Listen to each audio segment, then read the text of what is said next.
हजारों खूंखार मॉन्स्टर्स एक साथ पूरी दुनिया को खत्म करने निकल पड़े तो क्या होगा। और उन्हें रोकने की आखिरी उम्मीद बने सिर्फ दो विदेशी योद्धा, एक ऐसी दीवार जिसे इंसानों ने दुश्मनों से बचने के लिए बनाया था। लेकिन इस बार दुश्मन इंसान नहीं बल्कि दूसरे ग्रह से आए खूंखार राक्षस थे। आज की इस फिल्म में आपको देखने मिलेगा दुनिया का सबसे खतरनाक युद्ध, जहां हर सेकंड मौत सामने खड़ी थी। इस फिल्म की शुरुआत में हम चीन के रेगिस्तानी इलाके को देखते हैं। यहाँ कुछ डाकुओं का एक गुट है जिसका पीछा कुछ सैनिक कर रहे हैं। दुश्मनों से बचने के लिए उनका नेता विलियम, जो बहुत बहादुर है, अपने लोगों से कहता है कि कुछ घोड़ों को आजाद कर दो ताकि हमारा पीछा करने वाले उन घोड़ों के पीछे चले जाएं और हमें भागने का मौका मिल जाए। और ऐसा ही हुआ। जैसे ही उन्होंने दो घोड़ों को आजाद किया, सैनिक उनके पीछे चले गए और उन्हें भागने का मौका मिल गया। रात को ये लोग एक गुफा में होते हैं। वो ये राज बताते हैं कि वो यहाँ एक बहुत खास काले पाउडर को ढूंढने आए हैं। उनका सफर शुरू से ही बहुत खतरनाक रहा था। इस दौरान उनके 20 से ज्यादा लोग मारे जा चुके हैं और उनके पास जीने के लिए बहुत कम साधन बचे हैं। जब वो लोग वापस लौटने की सोच रहे थे, तभी किसी जीव की परछाई दिखी। इसके साथ ही वो जीव आगे आया और उस गुट पर हमला कर दिया, जिससे बचे हुए बाकी सारे लोग भी मारे गए और अब सिर्फ विलियम और उसका दोस्त ही जिंदा बचे हैं।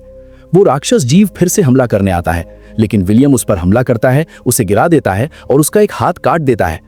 अब वो समझ नहीं पा रहे थे कि उन्होंने किस जानवर को मारा है, क्योंकि वो बहुत अजीब था। उन्हें खतरे का एहसास हुआ और इसलिए उन्होंने तुरंत वो जगह छोड़ने का फैसला किया, क्योंकि जहां वो रुके थे वो जगह सुरक्षित नहीं थी। अगले दिन उन्होंने अपना सफर फिर शुरू किया, लेकिन सैनिकों ने उन्हें फिर से ढूंढ लिया। वो भागने की पूरी कोशिश कर रहे थे, जबकि दुश्मन उनके एकदम पीछे था। दोनों आखिरकार चीन की एक बड़ी दीवार तक पहुंचे, जो कि ग्रेट वॉल थी, जो इस फिल्म का नाम भी है। लेकिन तुरंत ही उन पर तीरों की बारिश शुरू हो गई। वो बड़ी मुश्किल से बच पाए। जीने की बहुत कम उम्मीद थी, इसलिए विलियम ने अंदर के चीनी सैनिकों के सामने आत्मसमर्पण करने का फैसला किया, खुद को उनके हाथों में सौंपने का, इस उम्मीद के साथ कि वो उसकी जान बख्श देंगे। ग्रेट वॉल के कमांडर हैरान हो जाते हैं जब वो बड़ा कपड़ा देखते हैं जो विलियम अपने साथ लाया है। कमांडर लिन पूछती हैं कि विलियम को ये कपड़ा कहां से मिला। इस पर विलियम कहता है कि मैंने अकेले एक राक्षसी जीव को मारा है और ये कपड़ा उसी से लाया हूं। ये सुनकर चीनी कमांडर हंसने लगते हैं। वो विलियम का मजाक उड़ाते हैं, उसकी एक भी बात पर यकीन नहीं करते। लेकिन एक जानकार व्यक्ति जो सारी चीजों की जानकारी रखता है, उसे यकीन हो जाता है कि शायद बाहर से आए ये लोग सच बोल रहे हैं, क्योंकि उसके हथियारों और कपड़ों पर उस जीव का हरा खून था। लेकिन किसी नतीजे पर पहुंचने से पहले एक सैनिक दौड़ता हुआ आता है और खबर देता है कि उसने अपने मीनार से बहुत सारे दुश्मनों को देखा है, जो तेज रफ्तार से दीवार की तरफ आ रहे हैं। ये सुनकर जनरल तुरंत अपनी सेनाओं को युद्ध के लिए तैयार होने का हुक्म देता है।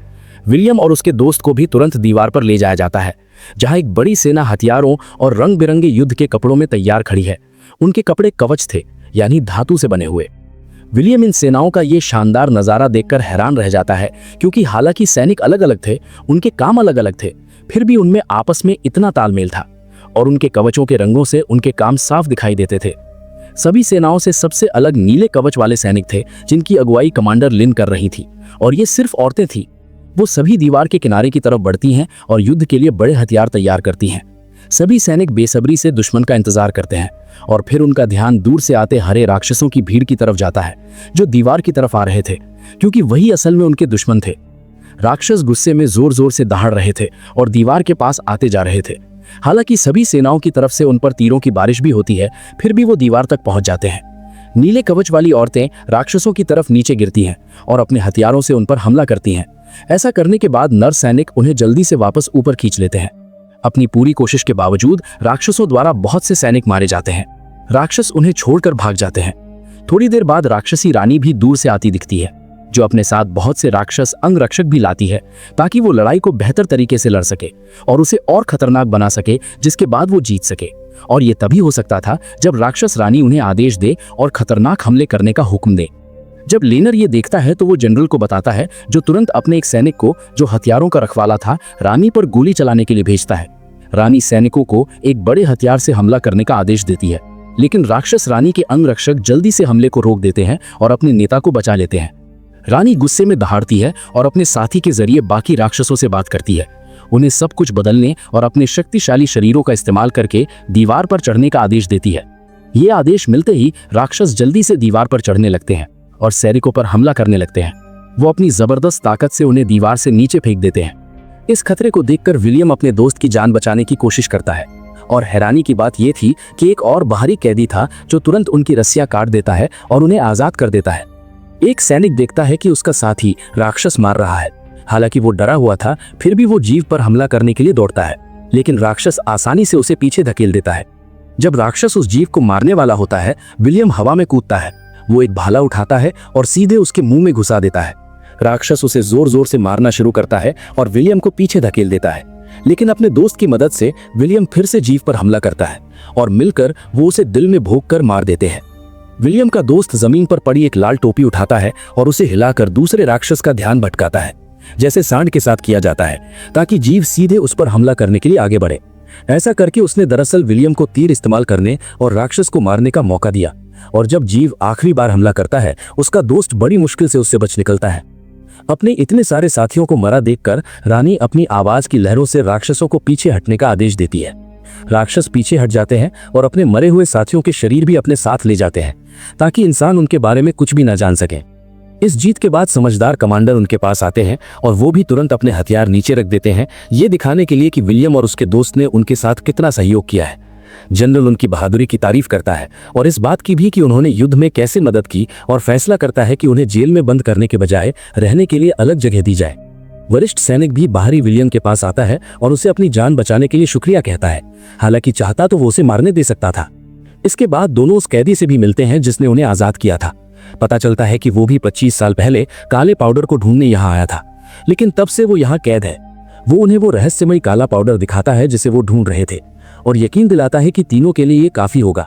कैदी कहता है कि जैसे ही अगली लड़ाई शुरू होगी, तीनों वहां से भाग निकलेंगे, क्योंकि युद्ध के दौरान हम आसानी से भाग सकते हैं। जब वो बातें कर रहे थे, तभी जानकार व्यक्ति उन्हें एक जरूरी बैठक के लिए बुलाता है, क्योंकि उसे उनके सामान में एक चुंबक मिला है। एक जानकार व्यक्ति को लगता है कि इसीलिए विलियम पहली बार राक्षस को आसानी से मार सका, क्योंकि चुंबक शायद जीव के दिमाग को कमजोर कर देता है। ये पता चलता है कि राक्षसों को ताओतेई कहा जाता है और वो 20 साल पहले किसी दूसरे ग्रह से धरती पर आए थे।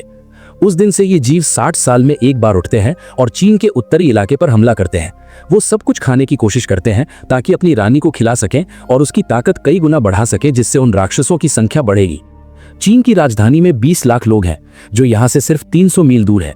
अगर ये जीव इसी तरह बढ़ते रहे और रानी की ताकत फिर से बढ़ती रही, तो उनकी संख्या हद से ज्यादा हो जाएगी और वो पूरी दुनिया में फैल जाएंगे। इस वक्त जनरल को पता चलता है कि पश्चिमी मीनार पर कुछ सैनिक गायब है, इसीलिए वो कमांडर लिन के साथ जांच करने निकलता है। सैनिक अपनी जगहों पर आ जाते हैं, लेकिन सबको हैरानी होती है कि इस बार राक्षस शारीरिक रूप से दिखाई नहीं दे रहे। सैनिक आगे बढ़ते हैं, तब उन्हें सामने एक जीव दिखता है और जनरल पीछे किसी और ताओतेई का साया देखता है, जो टीम पर घात लगाए हमले का इंतजार कर रहा था। दोनों राक्षस एक साथ हमला करते हैं और जनरल पीछे के ताओतेई को रोकने की कोशिश करता है, लेकिन कमांडर लिन को बचाते हुए उसे जीव से चोट लगती है और वो मरने वाला होता है।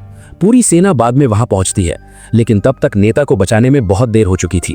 अपनी आखिरी सांसों में जनरल एक और वरिष्ठ अधिकारी को अगला कमांडर बनाने का आदेश देता है और ये भी सलाह देता है कि ये राक्षस बहुत चालाक और योजना बनाने वाले हैं, कभी भी चीजों को हल्के में ना लो। एक बड़ा अंतिम संस्कार होता है जिसमें कमांडर को दफनाया जाता है। सभी अपने नेता का शोक मनाते हैं। हजारों मोमबत्तियां हवा में छोड़ी जाती हैं ताकि जनरल परलोक में चैन से रह सके। जल्द ही एक चीनी अधिकारी वहां आता है। वो अपने साथ वो दस्तावेज भी लाया है जो 60 साल पहले राक्षसों की लड़ाई के दौरान लिखे गए थे। पिछले जनरल ने रिपोर्ट किया था कि जीव पैरालाइज हो गए थे, यानी उनके हाथ पैर काम करना बंद कर दिए थे, जिसके बाद उन्होंने सैनिकों का पीछा किया और पहाड़ों तक पहुंचे, जहां विलियम के चुंबक जैसा ही एक चुंबक था। अब चुंबक जीवों को कैसे प्रभावित करता है, इसे जांचने के लिए विलियम सुझाव देता है कि उन्हें एक बड़े कांटे से ताओतेई को जिंदा पकड़ना चाहिए, जैसे व्हेल को पकड़ा जाता है। लेकिन विलियम का दोस्त इस योजना से खुश नहीं है और विलियम को याद दिलाता है कि उनका काले पाउडर के साथ भाग जाने का इरादा है। इसी बीच जानकार व्यक्ति बहुत सारी बेहोशी की दवाइयां बनाता है और उन्हें कांटों पर लगाता है ताकि वो किसी जीव को जिंदा पकड़ सके। जल्द ही ताओतेई बड़ी संख्या में आते हैं और चुपके से दीवार पर चढ़ने की कोशिश करते हैं, लेकिन सैनिक भी अपनी रक्षा में लड़ते हैं और उनका सामना करते हैं। दीवार से निकलने वाले बड़े ब्लेड जीवों को टुकड़ों में काट देते हैं, जबकि योद्धा इमारतों के किनारे पर ताओतेई पर जोर से वार करने लगते हैं। लिन बड़े कांटों से एक एक करके हमला शुरू करने का आदेश देती है, जो बहुत से राक्षसों को लगते हैं। जैसे ही ऐसा होता है, जंजीर बांध दी जाती है, लेकिन जल्द जल्द ही ये राक्षस समझ जाते हैं कि ये लोग उन्हें जिंदा पकड़ना चाहते हैं, इसीलिए वो कांटों को तोड़ने लगते हैं। उनमें से सभी खुद को आजाद कर लेते हैं सिवाय एक के। इस वक्त कैदी विलियम के दोस्त को ये समझाने की कोशिश कर रहा है कि युद्ध चल रहा है, भाग चलते हैं, लेकिन उसका दोस्त अपने दोस्त विलियम को अकेला नहीं छोड़ना चाहता था। वो मना कर देता है। विलियम भी चीनी सेना को छोड़ने की सोचता है, लेकिन आखिरी वक्त में वो कमांडरों की मदद करने और आखिरी ताओतेई को पकड़ने के लिए वापस आ जाता है, जो अभी भी जंजीर में जकड़ा था। इस राक्षस को बाकियों से अलग करने के लिए सेना बहुत सारे बमों से हमला करती है, जिससे राक्षस के चारों तरफ आग का एक बड़ा घेरा बन जाता है। ये महसूस करते हुए कि जंजीर ज्यादा देर नहीं टिकेगी, विलियम वहां दौड़ता है और राक्षस तक पहुंचता है। वो राक्षस को बांध देता है ताकि उसे वापस ले जा सके, लेकिन तभी उस पर अचानक दुश्मन हमला करते हैं और वो अपनी जान बचाने के लिए लड़ने लगता है। किस्मत से उसका दोस्त वहां आता है और विलियम को बचाता है।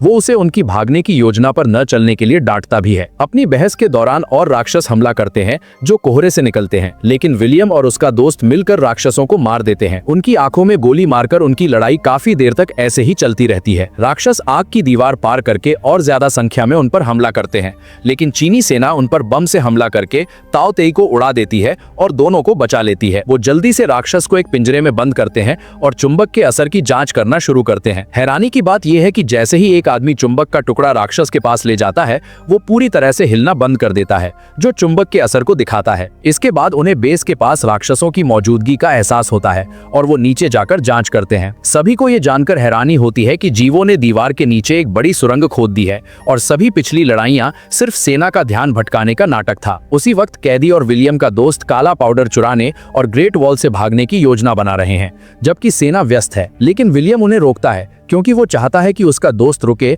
और उन खतरनाक राक्षसों के खिलाफ उनके साथ लड़े। लेकिन उसके दोस्त को लगता है कि विलियम बस अपना वक्त बर्बाद कर रहा है, क्योंकि उसके हिसाब से इन लोगों को राक्षसों की सेना के खिलाफ जीतने की कोई उम्मीद नहीं दिखती। जब दोनों बहस कर रहे थे, कैदी विलियम को बेहोश कर देता है और दोस्त से कहता है कि अपने दोस्त को यहीं छोड़ दो, क्योंकि यही भागने का आखिरी मौका है। कमांडर लिन को भी जल्द ही उनके भागने के इरादे का पता चल जाता है, इसीलिए वो विलियम पर बहुत गुस्सा होती है। हालांकि विलियम बार बार कहता है कि उसने अपने दोस्त को रोकने की कोशिश की थी। अब कमांडर लिन का गुस्सा तभी शांत होता है जब एक योद्धा गवाही देता है कि हाँ, उसने रास्ते में विलियम के शब्द सुने थे। वो अपने दोस्त को भागने से रोक रहा था। लिन तुरंत गद्दारों को कैद करने का आदेश देती है और विलियम को एक कोठरी में बंद कर दिया जाता है ताकि वो सेना की योजनाओं में और दखल न दे सके। ताओतेई तक पहुंचने के लिए लिन गर्म हवा के गुब्बारे इस्तेमाल करने का फैसला करती है, लेकिन इसका अभी तक परीक्षण नहीं हुआ था और जो लोग इसे चलाते हैं उनके लिए ये बहुत खतरनाक हो सकता है। लेकिन लिन फिर भी आदेश देती है, जिसमें जब लोग काले पाउडर से बने ईंधन से गुब्बारों को हवा में उठाने की कोशिश करते हैं